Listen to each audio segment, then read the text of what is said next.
Hi guys, happy morning. It is beautiful outside today, and I don't know if you can hear, but the birds are chirping.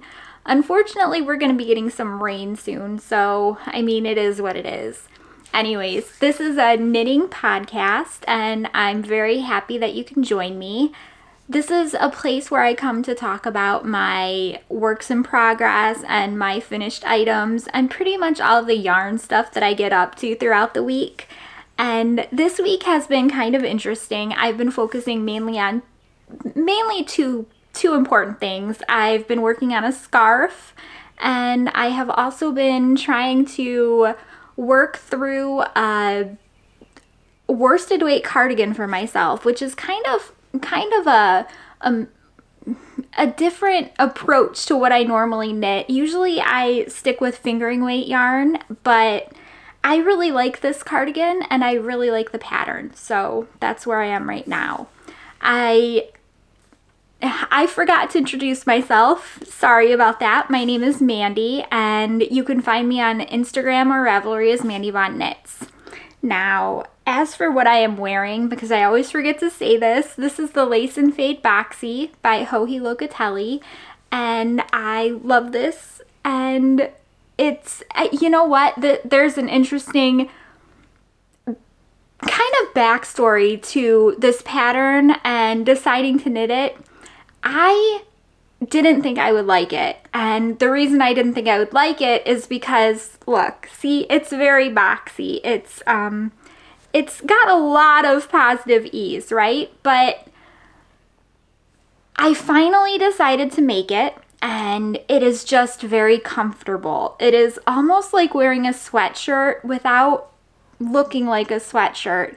And there's nothing wrong with sweatshirts. I wear them all the time, but it's very pretty to me. And I was very happy that I gave the pattern a try and decided to make it. So I love the way that it feels, and I love the way that it fits, even though I didn't think I would with all of this ease. It's very comfortable. It's not something I would have ever come up with on my own, but I looked and I saw so many different people and so many different body types wearing either the boxy or the lace and fade boxy or the V-neck boxy, which, by the way, is a pattern that I also have that I really want to make. I love V-necks.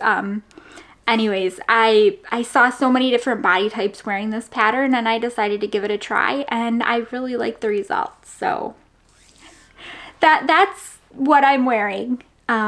This week has kind of been interesting. I have spent half the week, a little bit of, not half the week exactly, 45% of the week studying for a certification test and pretty much ignoring knitting. But I took my certification test on Tuesday, and spoiler alert for the life stuff that comes at the end, I passed. So yay me. I was very excited about that because I studied, it was almost, I think, 5 months. I'm going on to the next one, but I'll talk about that later. Anyway, down to the knitting. So I had an appointment, a doctor's appointment on Monday, and generally when I have a doctor's appointment, I bring out a muscle burrow. So this is the muscle burrow, the one that I'm working on right now for my daughter, and I love this yarn.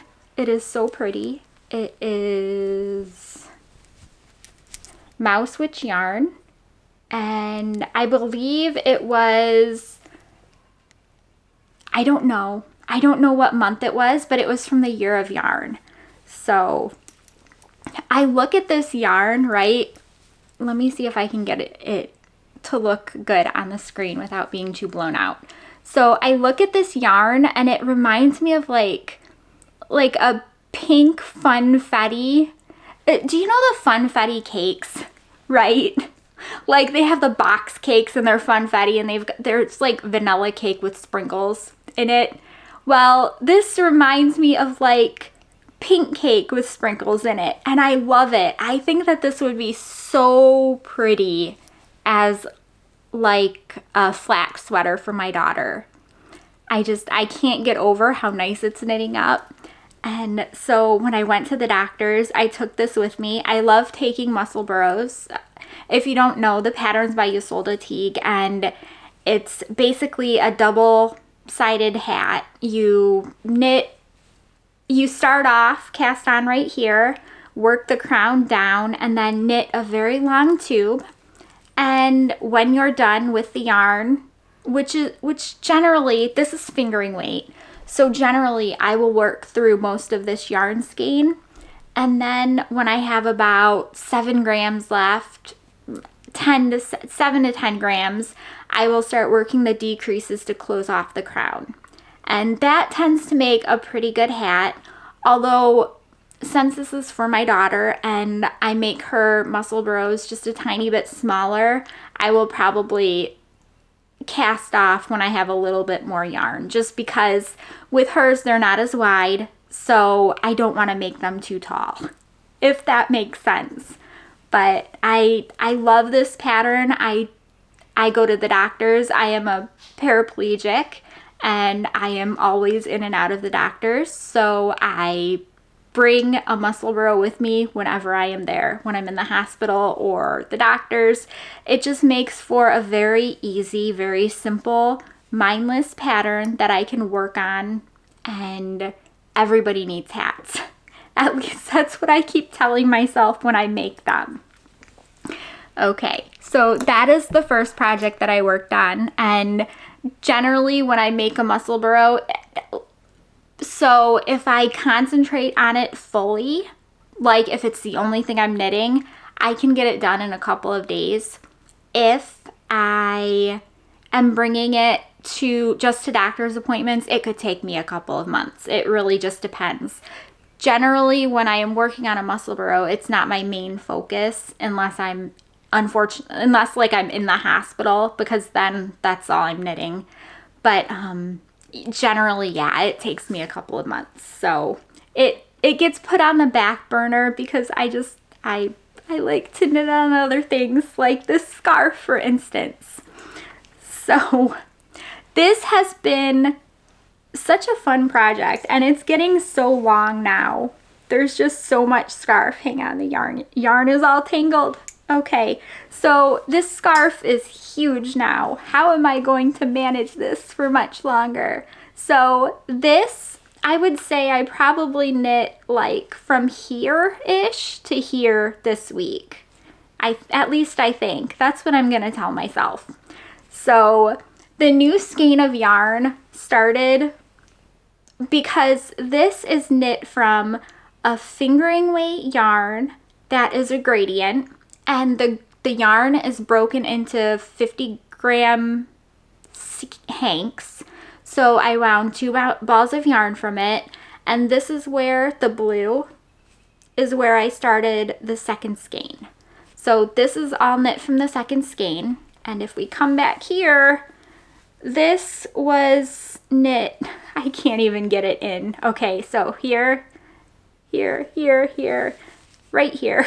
So all that is knit from the first skein. So basically I have, let's fold it in half, very scientific. No, I can't fold it in half, it's not on the bias. Okay, anyways, so I still have like that much more to go. So it's getting there.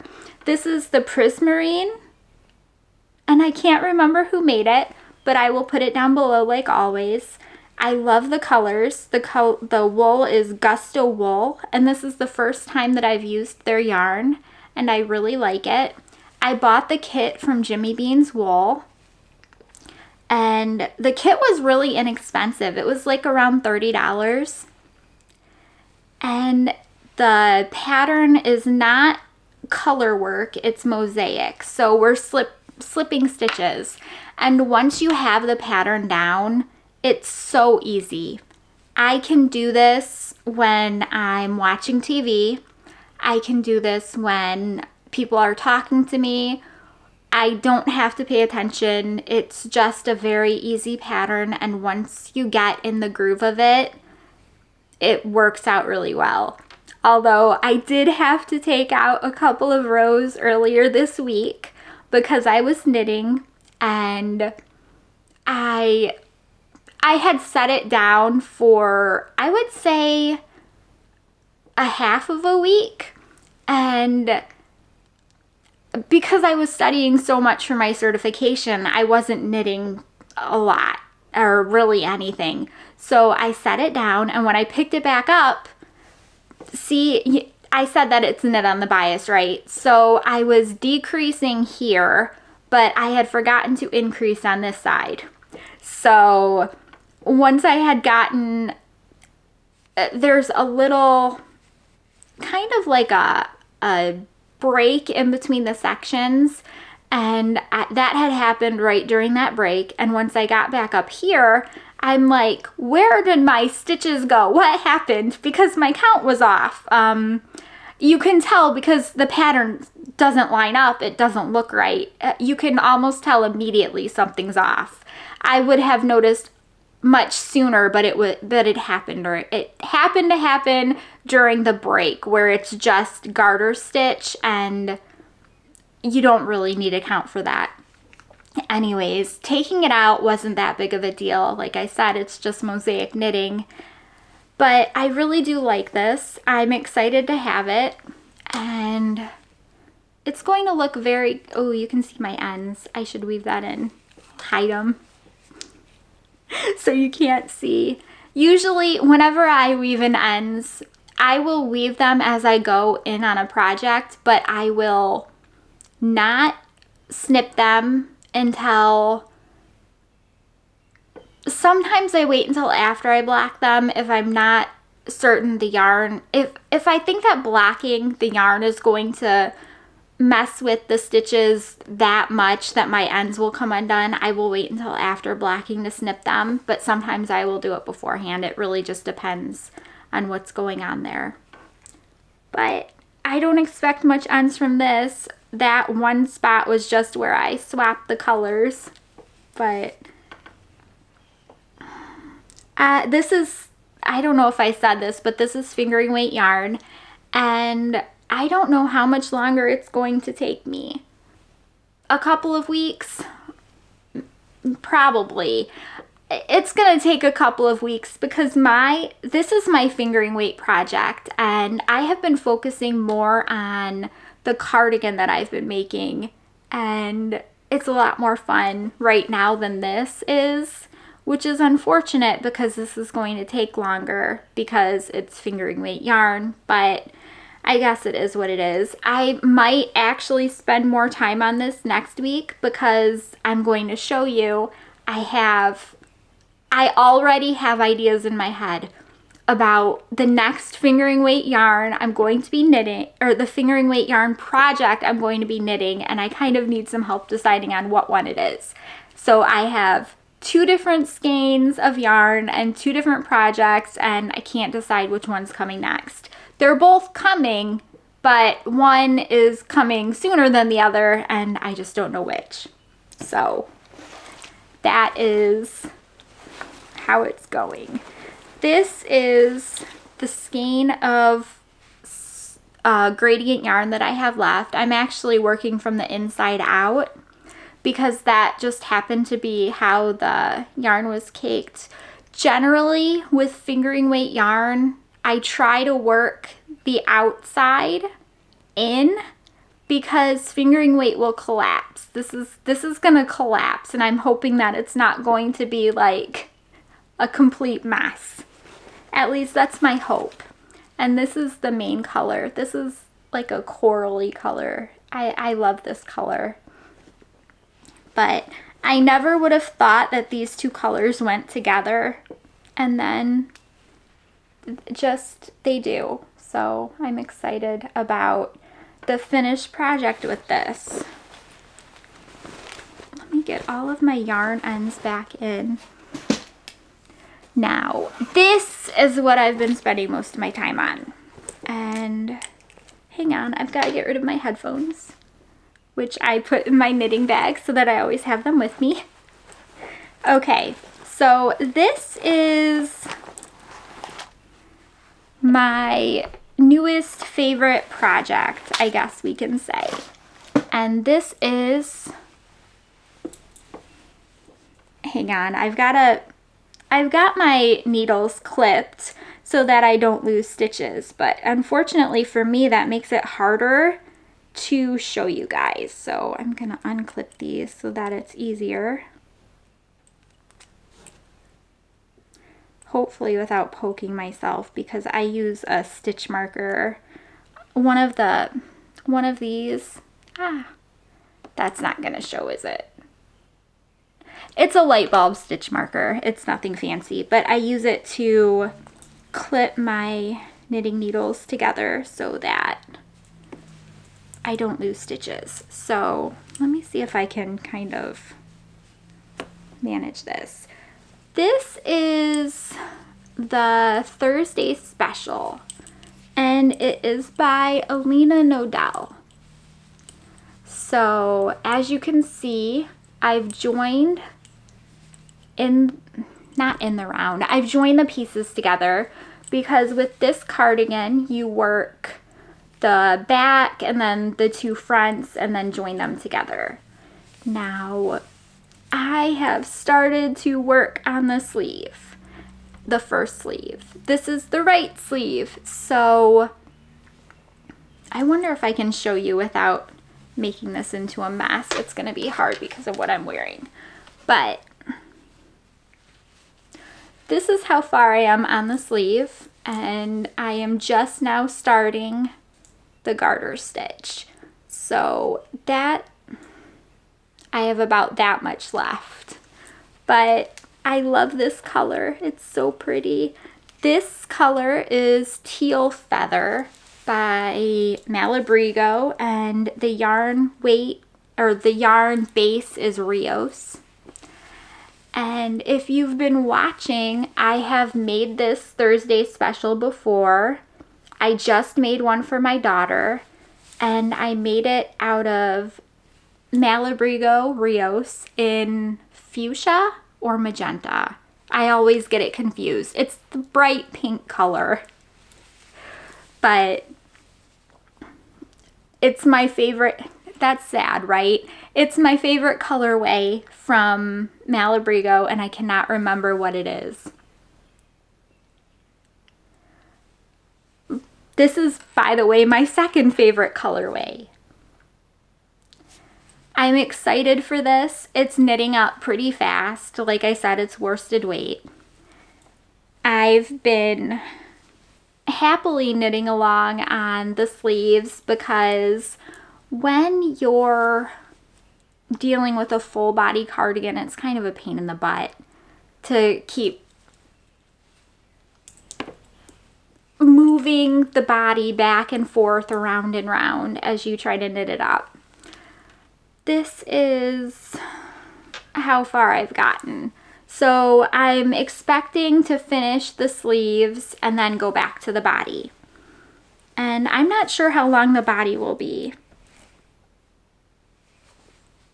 Probably about my normal length, like a little bit, not cropped, about, like, I'm gonna get real technical here, about this much below my waist. No, a little bit longer. Sometimes I like them longer and sometimes I like them shorter. But I'm feeling like for this one, because it's worsted weight, I'm going to make it longer. And I made the sleeves longer as well. And probably because I'm going to be wearing this in the winter, because it's warmer, and I'm going to want like something that will keep me warm. And in the end, this is going to keep me warm. So I'm going for like a sweatshirt fit, I guess. I'm excited. And hopefully I'll have the sleeves done by next week, and maybe some more of the body. I don't know though.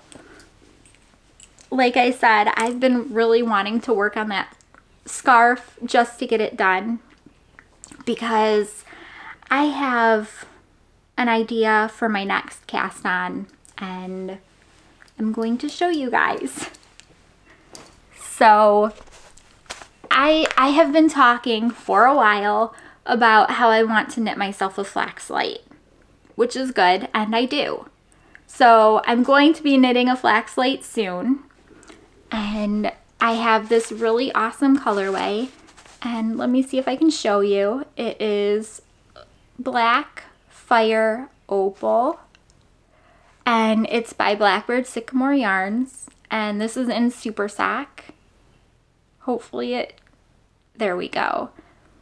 And you can see all of the info. It is a sock weight yarn, and it looks like this, and I love it. So I'm going to make a flax light out of this, and I think it's going to be beautiful. But I also have this, and I cannot remember what yarn this is. I have to pull it out. Hang on. This is Emma's yarn. It is beautiful, super silky, and it says it's 80% superwash merino and 20% silk. Got the end coming out there. So this is the the colorway just says January 24. So I'm assuming it's some kind of monthly colorway. Is that going to... No, it's not. Oh, I give up. You guys can see it though, right? So I am going to make something out of this.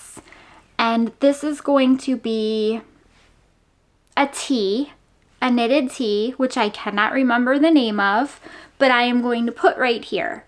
It is a t-shirt that has seashells on the bottom, I think. I'm pretty sure. It has something on the bottom. It's either seashells or boats. I don't know why I think boats, but it reminds me of, this colorway reminds me of the ocean, and I really want to use this colorway for that tee. So now here's the hard part. This is fingering weight, and this is fingering weight, and there's no way I can work on them at the same time. So which one do I pick? Because I don't know. Help. Help me decide, because I have no clue. When I am done knitting my scarf, which one would you work on next? This is beneficial because it's silk. It is fingering weight, it's silk, and it's a tee. So it is more for the summer. But this is a flax light. And I mean, it's also fingering weight. So it's not going to be that warm. I can't decide. I really love both of these colorways. I really, really, really love the way that this one knits up, and it's going to make a perfect flax.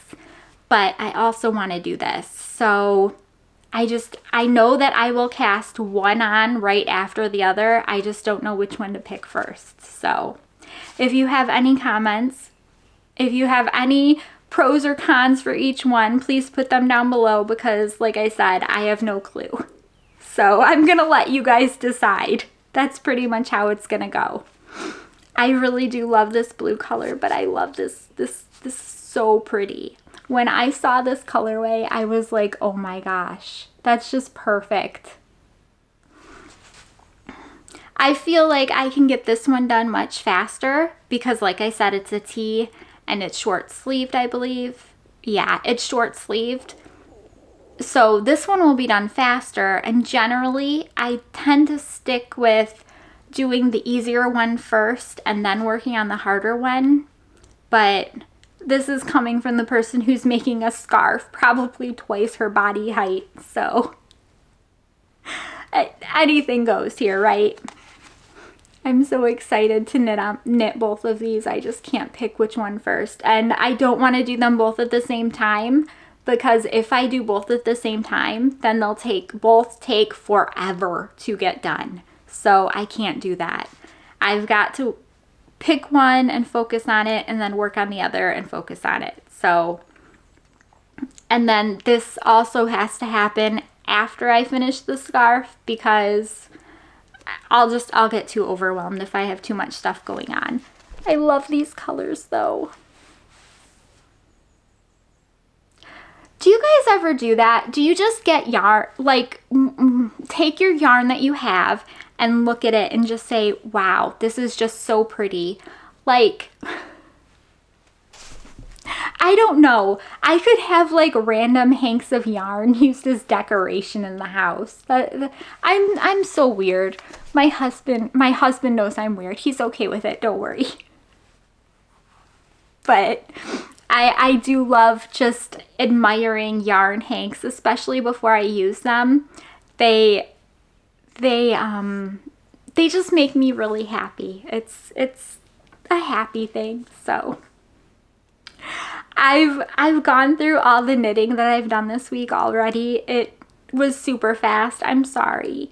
I tend not to dwell too much on things because I feel like I've shown you muscle burrows and I've shown you that scarf so many times, and then the cardigan I've also shown you because I just worked on it for my daughter. But that's what I'm knitting. That's my knitting life. I love making new projects, but I also love re-knitting on projects that I've knit before if I really love them. And things like the muscle burrow and that Thursday special cardigan. You know, for the Thursday special, I would really like to make that in fingering weight yarn, but I don't know that I'm up to rethinking the pattern because it's in worsted, and fingering weight to worsted is a huge difference. And it's not like I can knit it's not that I could knit a pattern that, or one of the sizes that's a lot bigger, because I'm already knitting, I think, the large size in that. So I don't know. I could probably rework the math on it, but I could also just go look on Ravelry. I'm sure there's something just like that because, you know, there's thousands and thousands and thousands of patterns. If there isn't a pattern like that in fingering, I'm sure I can find a pattern that I like in fingering. So it is what it is. Anyways, that is like all the knitting content that I have this week. So if you are only here for the knitting, thank you so much for stopping by. I really appreciate that you're here, and I hope you have a great week. I'm going to spend maybe 5-ish minutes talking about my life, but I will try to keep it brief because I know that, like, I'm a pretty boring person. Okay, so I took my AWS certification and I passed it. So with the certification test, you take the test and you submit the exam. And if you've never taken a certification test, let me explain just a tiny bit about it. So I took it through Pearson VUE. So you can either go into a testing center or you can take it online. And I take mine online because I'm in a wheelchair and it's a pain in the butt to have to bring like all my stuff to a testing center. So I take the certification test online. So that's a very special experience. When you take a certification test online, you have to take a picture of from different angles of your desk. You have to unplug all electronics, get everything out of reach, and then you have somebody watching you and you're being recorded while you're taking the exam. So if you're like touching your face or coughing or doing anything that they find shady or weird, they can pretty much stop your exam and say, that's it, you're failed. So like here I am sitting, taking the exam, making sure not to like do any weird things with my hands. I'm just like, and it makes you nervous because somebody's watching you like as you're doing this. And it's a creepy feeling. I mean, it's not creepy that they're watching you. It's just creepy that I don't know what I'm saying, but it's just weird. It's something that you have to get used to. Anyways, I submitted my exam, and they don't tell you whether you passed or failed. It can take up to 5 whole business days to let you know if you've passed or failed. And that is a very cruddy thing because I took my test before I went to sleep on Tuesday. So I had to go to sleep on Tuesday not knowing whether I passed or failed this exam that I had studied 5 months for. And I woke up on Wednesday and I had the email notification that said, congratulations, you passed. So it all turned out good in the end.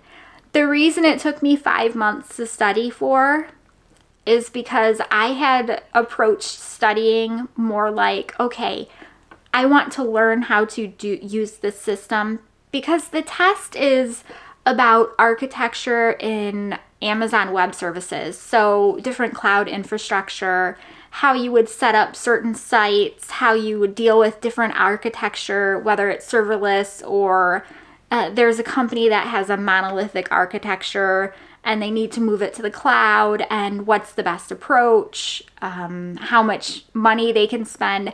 The test gives you a bunch of different scenario questions, and you basically have to read through the scenarios and come up with the best answer based on different aspects like cost, speed, efficiency, whether they need things to be, whether the data is able to be replicated, or if the data is very important and they can't lose it and they need it redundant across multiple systems. Okay, so I don't know where I was going with that, but that's what the test is like. And I studied for 5 months because I wanted to learn how to use the system because I am brand new to AWS and our work had started using it. So I wanted to learn more, pretty much all the things rather than just study for a specific test. So I've passed that certification and I am on to the next one. There are 4 associate level certifications. There is Solutions Architect, which I took. There's Developer, there's SysOps, and then there's Data Engineer. So I want to work on Developer next. And my main goal is to go up here. After associate level, there's professional level, and I would really like to get the DevOps professional level. But since all of those certifications kind of feed off of each other, it really doesn't make sense to not do the bottom ones first. Or at least it doesn't make sense in my mind. Other than that certification test, I had an appointment with my doctor on Monday. It was just a general checkup. I told her, I'm like, I am super tired all the time. Can you please help? Like, do something. So she took some blood tests and those came back fine. So all my vitamins are fine. All, like, my blood counts are fine. My thyroid levels are fine. So there's really not, we have to look at something else, I guess. But I've been super tired, like to the point where I could probably sleep 13 hours if you let me. I really think I could. And then when I woke up, I'd still be tired. So that's what it is right now. I have started using my gait harness system, and I have started also using my bike. and that has been going okay. I don't feel like I'm getting any stronger, but I still have to try. That is also part of the reason why I'm focusing so heartily on the certifications, because I need a goal. I am the type of person who needs to have goals. And before all this happened with my health, my goals were physical. I was always trying to like out push up my husband. I was trying to do like P90X. I was trying to raise my weight. I would lift weights, and I would always try to raise my weight as much as I could. And now that I can't concentrate on physical goals, I've been trying to concentrate on mental goals instead. So that's what it is, and that's why I go kind of crazy with the certification tests. Yesterday was a beautiful day. So we planted double knockout rose bushes. And we bought them from a website because we couldn't find anywhere locally that had them. And they're supposed to grow fine here.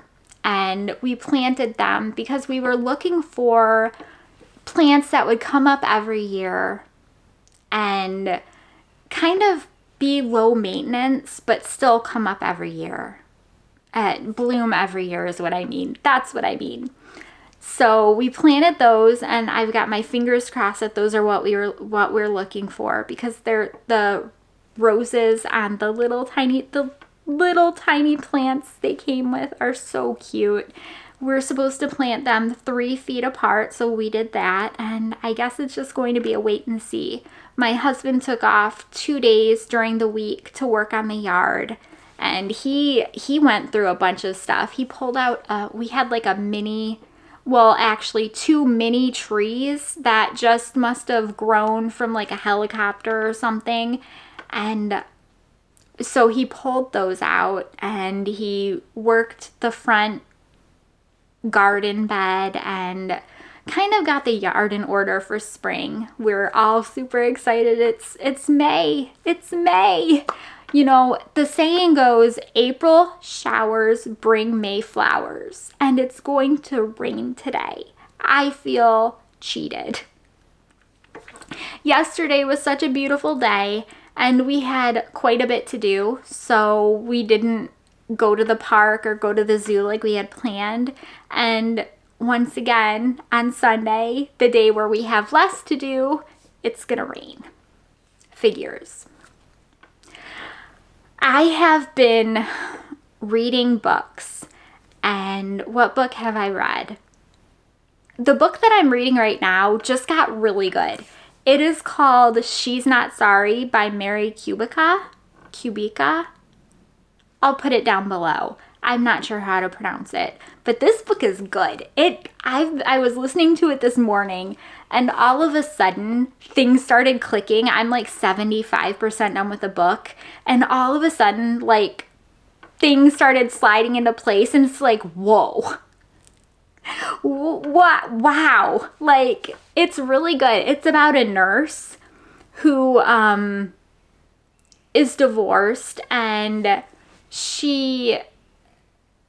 I'm trying to like break it down into a small summary. So it's about a nurse who's taking care of a lady who fell off of a bridge, and because she's an ICU nurse, and the police end up not thinking that she jumped off the bridge and tried to commit suicide, but that she was pushed.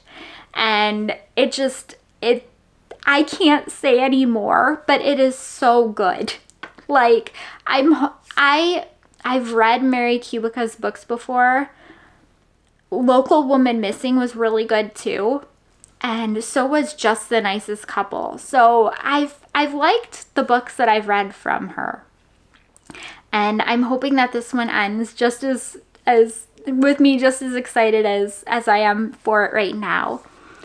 That's all that I'm going to mention for what I'm listening to, because I can't remember the other books. No, that's not true. what did okay, She's Not Sorry and Make Her Pay. Okay, Make Her Pay. That is another one that I've read. I'm going to put it down below because I cannot remember who wrote it, but Make Her Pay was a pretty good one too. It is about, it ended really weird. Like, it's about this teenager who's born from an affluent teenager. I think that's going to be the best way to describe her. So an affluent teenager who doesn't have her driver's license and decides, oh, hey, I need to visit my boyfriend at night in the dark, and I'm going to drive there, and then ends up getting into a wreck and hurting somebody, and her very rich father basically pulls her out of there, and they leave the person to basically die. And he's like, you can't tell anybody about this, she'll ruin your life and our lives. And so she doesn't, and she grows up with all this guilt, and then she gets engaged and bad things start happening to her, and it was a good book. It was a good book. So those are the two books that I've read. It struck my interest because I use the Hoopla app, and I believe you get 8 free borrows. Is that how they word it? 8 no-wait borrows. So you can borrow anything from Hoopla up to 8 times. I think it's 8 times. Don't take my word for that. It's something like that. So you can rent books up to 8 times a month with no wait from Hoopla, which I very much appreciate because some of the books that I want to read, I'm sick of waiting for with Libby, because with Libby you wait in a line, and if your library doesn't have enough of the books, there could be like 2 copies in use, 150 people waiting, and you're like 30th in line. So I do like Hoopla for that. And those are the 2 books that I've read. And we started watching The Third Body Project on Netflix. We've gotten through the first episode, and it's pretty good. I've read the first book, and I have the second book, but I haven't read it yet. It's one of those books that you really need to be all in for because it can get very complicated pretty quickly. And there's a bunch of different characters, so it's just hard to kind of process it in your mind. So I haven't been in the right mind space with like my surgery and everything. It hasn't happened for me yet. For The Third Body Project, we watched the first episode, and it was pretty good. I do like it, and I love the idea, and I'm interested to see what my husband thinks because he hasn't read the book. So that'll be an interesting one. I have not watched anything else besides that. So that was like my one TV show in the last 2 weeks, I think. Wow. Well, if generally when I do watch things, I'm watching like Futurama or like Bob's Burgers or like The Simpsons or something silly and lighthearted, because I'm not good with like the serious stuff. What is that one movie? Marley and Me? Is that the movie about the dog where I guess the dog dies at the end? Something like that. And I refuse to watch that movie because there's just, I'm not strong enough to deal with that. I can't do it. Okay, anyways, I'm going way off topic today. I hope that you guys, wherever you are having an amazing and awesome week. I wish you great things for this May, and I hope to see you guys back next weekend. If you could, please give this video a thumbs up or hit the subscribe button. I would really appreciate it. Thank you. Bye.